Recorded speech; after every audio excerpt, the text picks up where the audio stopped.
I want you to think about your video game library right now. Think about Steam, your PlayStation.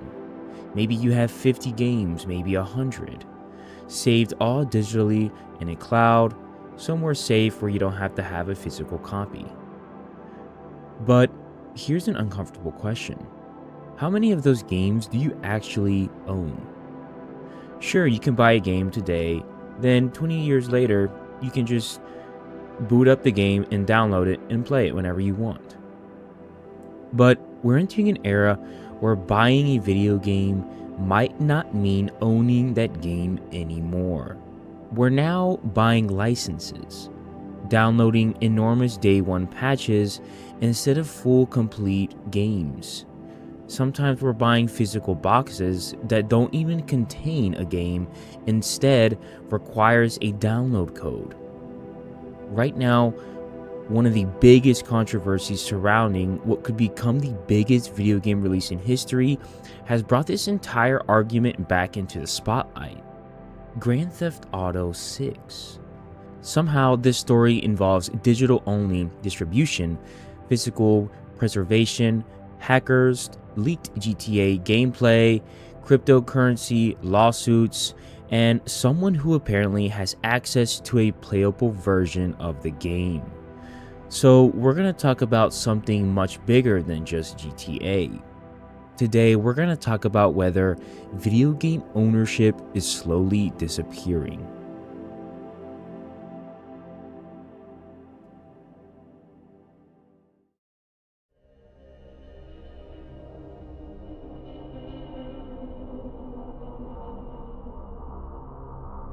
So let's start with a big thing happening right now, because this story is absolutely insane whether it's true or not.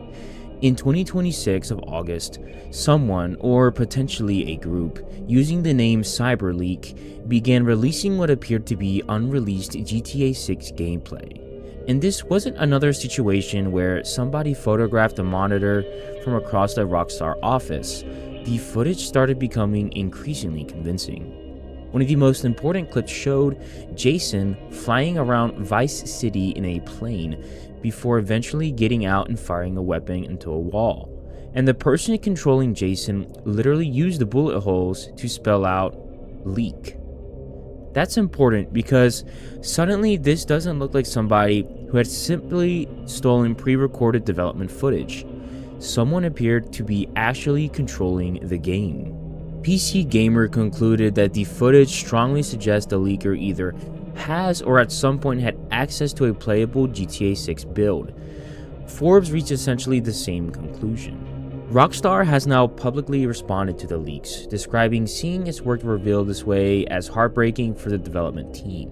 But here's where we need to separate what we know from the internet is claiming. People started saying the leaker has the entire GTA 6 game. Cyberleek has made some live streams before. Now, I haven't seen any, but there is strong evidence for the playable build. There was a report claiming that Cyberleek threatened to release the entire build as well. The story spread incredibly quickly, including through YouTube.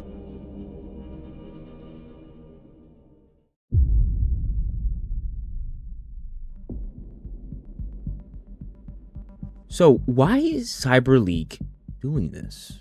Cyberleek hasn't just been releasing footage. The account has prevented the leaks as a protest against what is described as anti-consumer practices in modern gaming, including digital pre-orders, game preservation, and the disappearance of the traditional physical ownership. GTA 6 has become an extremely interesting target for that argument. Rockstar's own support information says GTA 6 will have both digital and physical versions, but there's a gigantic catch. The physical version doesn't contain a game disc. You get a box. Inside that box is a download code. So that's pretty weird.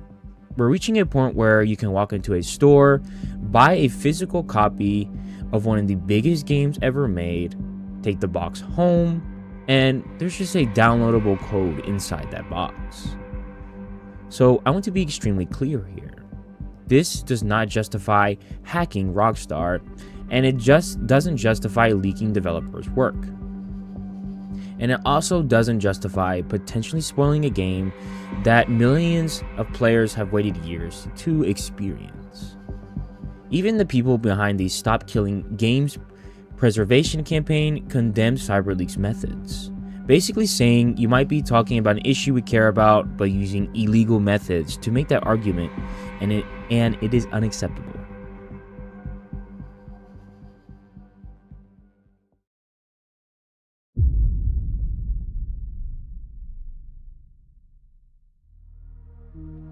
So I'm definitely not presenting this person as some kind of Robin Hood fighting for gamers, but strip the hacker away and the underlying question is still worth asking.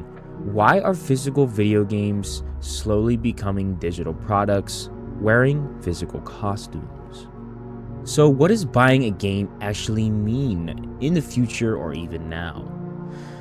So when I buy this, I have something.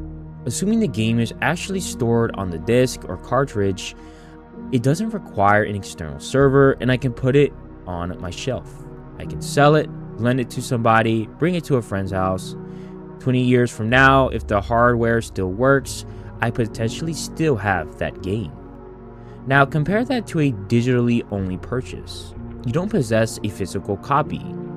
Your ability to download and authenticate the game depends on an ecosystem controlled by someone else. Sony, Microsoft, Nintendo, Steam, whatever the publisher is.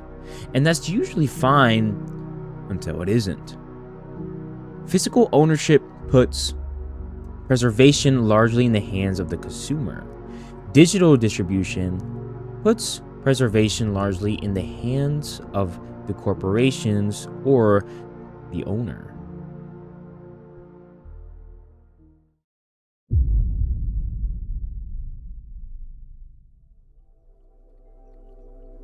So you might be wondering, but digital games don't just disappear. This is usually the response. And it's true that a game being removed from a storefront doesn't automatically mean everybody who bought it immediately loses access. But we've already seen the more extreme version of this problem. Games that depend heavily on servers can become effectively useless when those servers disappear. A big example of this is a game called The Crew. Ubisoft shut down The Crew servers in 2024, making the original game inaccessible. That controversy became one of the catalysts for the Stop Killing Games movement. And think about what that represents. People didn't rent The Crew for 10 years, they bought it. At least that's what they thought they were doing.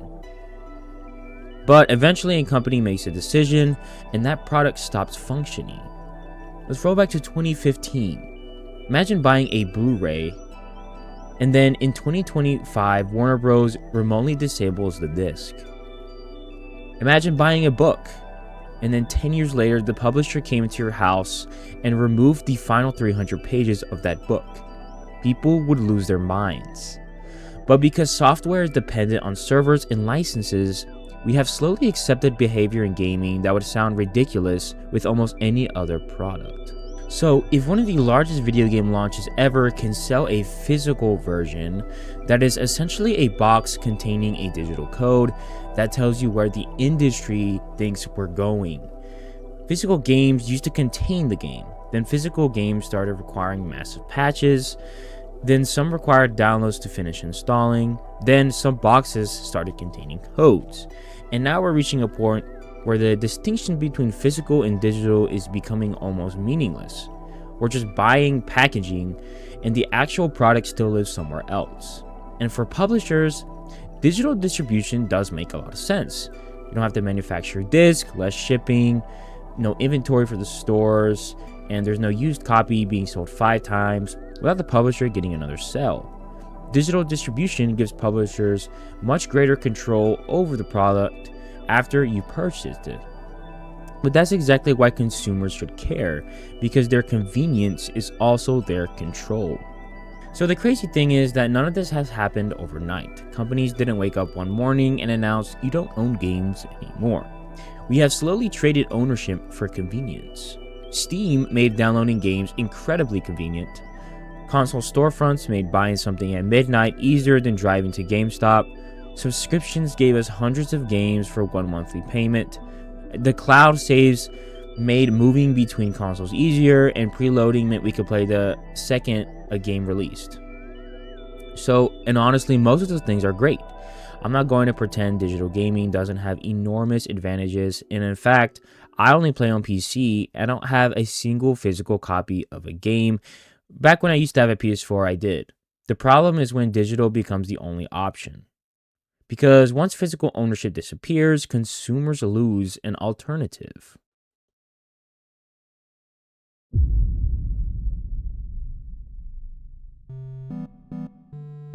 So, strangely enough, we're watching the opposite happen in other parts of entertainment. Vinyl records are coming back, people collect Blu-rays and 4K movies, retro gaming prices have exploded, trading card games are becoming really popular, like Pokemon, One Piece, and Magic. New TCGs keep coming up, like Star Wars Unlimited. But why? Part of it is a little bit of nostalgia, but I think it's another reason. People like owning things. There's something psychologically different about opening Spotify and listening to an album versus owning the physical record and putting it on a vinyl. There's something different about looking at a Pokemon card that's super rare, physical in your hand, that's shiny, versus on an app on your phone. Physical media gives you a relationship with the product. Digital media gives you access. And those things aren't necessarily the same. But a bigger problem is game preservation. This goes beyond whether you personally like collecting games. Video games are culture now. They're art, they're history. Super Mario Bros., Doom, Halo, Grand Theft Auto, Minecraft. These aren't just products anymore, they are pieces of our cultural history. Imagine historians trying to study video games 300 years from now. What happens when the authentication server doesn't exist? What happens when the storefront disappeared 60 years earlier? What happens when the developer went bankrupt? What happens when nobody has the source code? What happens when the only surviving copy requires connecting to servers that were shut down? That's why preservation matters. We preserve books that are hundreds of years old. We preserve paintings, movies, music, architecture, photography. But video games deserve the same treatment. And increasingly, preservationists are being forced to work against the way modern games are designed. So this brings us back to GTA 6. So Cyberleek claims to care about game preservation and physical ownership while simultaneously leaking developers' work without permission. Meanwhile, Rockstar is trying to protect one of the most expensive and ambiguous creative projects in entertainment history, while also releasing a physical edition where the physical box doesn't actually contain the game. Neither fact automatically proves the other side right. But what makes it interesting is that you can believe leaking GTA 6 is wrong and still believe physical games preservation matters. You can support developers protecting their work and still criticize publishers for reducing consumer ownership.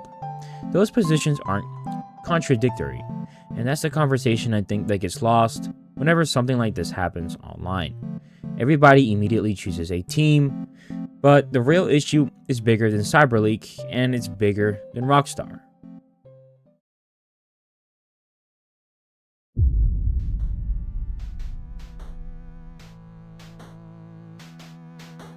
So the big question is, do we actually own our video games anymore? Sometimes, and that's kind of the problem. The answer is trying to be complicated. When you spend more than $70 or potentially much more on a video game, you should know what you're purchasing. Is it permanent software? Is it an access to a service? Does it require authentication? Will it work online? Can I reinstall it in 20 years? Can the publisher shut it down? Can you resell it? Do I need a subscription? Can you preserve it? Those questions are becoming increasingly important as the industry moves further towards digital distribution. And I'm not arguing that we need to destroy the digital gaming and go back to the 2000s. Digital games aren't the enemy, it's losing the choice and ownership that is.